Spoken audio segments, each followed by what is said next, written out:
Ben bir kör oğluyum aman,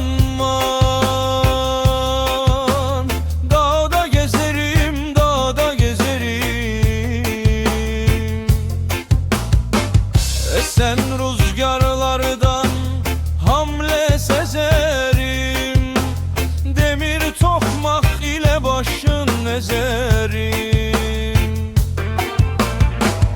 Bu da bana bir iş değil dedi kör oğlu, eyvah hey.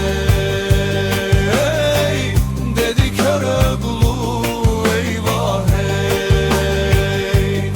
Eyvah hey.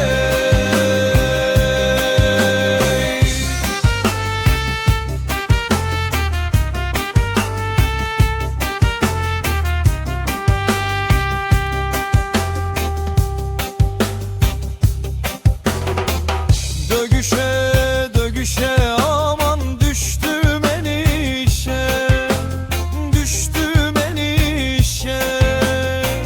Kılıçımı batırdım altın gümüşe, var söyleriz memişe çıksın dögüşe. Bu da bana bir iş değil dedi